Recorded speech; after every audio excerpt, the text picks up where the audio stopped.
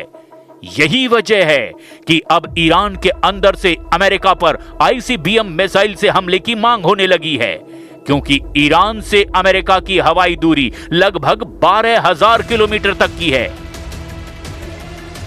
ईरानी संसद में ICBM यानी इंटरकॉन्टिनेंटल बैलिस्टिक मिसाइल बनाने की मांग तेज हो चुकी है। तेहरान से आ रही खुफिया रिपोर्ट के मुताबिक ईरान के भीतर इस युद्ध के बीच परमाणु और लंबी दूरी की मिसाइल क्षमता बढ़ाने का दबाव बढ़ता जा रहा है। ईरान के 85 कट्टरपंथी सांसदों ने सर्वोच्च नेता मुस्तफा खामनेई को पत्र लिखकर के मांग की है कि ईरान को अब बगैर देर किए इंटरकॉन्टिनेंटल बैलिस्टिक मिसाइल यानी ICBM विकसित करने की आधिकारिक अनुमति दे देनी चाहिए। इन ईरानी सांसदों का साफ कहना है कि अब वक्त आ गया है कि हम अमेरिका के चुनिंदा शहरों पर ICBM यानी इंटरकॉन्टिनेंटल बैलिस्टिक मिसाइल से हमला करें। अब सवाल ये उठता है कि अगर ईरान ICBM बनाता है तो ईरान कहां-कहां हमला अमेरिका में कर सकता है? इसका जवाब है अमेरिका की राजधानी वॉशिंगटन DC, जिसकी ईरान की राजधानी तेहरान से हवाई दूरी लगभग 10,175 किलोमीटर है। वहीं न्यूयॉर्क से तेहरान की हवाई दूरी लगभग 9,850 किलोमीटर है, जबकि ट्रंप का सबसे चहेता शहर फ्लोरिडा से तेहरान की हवाई दूरी लगभग 11,490 किलोमीटर है। साल 2019 में ट्रंप ने अपने मूल गृह राज्य न्यूयॉर्क को छोड़कर कानूनी रूप से फ्लोरिडा को अपना स्थायी निवास बना लिया था। फ्लोरिडा को ईरान अपना सबसे प्राइम टारगेट मानता है। अब ऐसे हालात में यह साफ नजर आ रहा है कि अमेरिका और ईरान का एक दूसरे पर हमला करना साबित करता है कि अब जंग आर पार की शुरू हो चुकी है।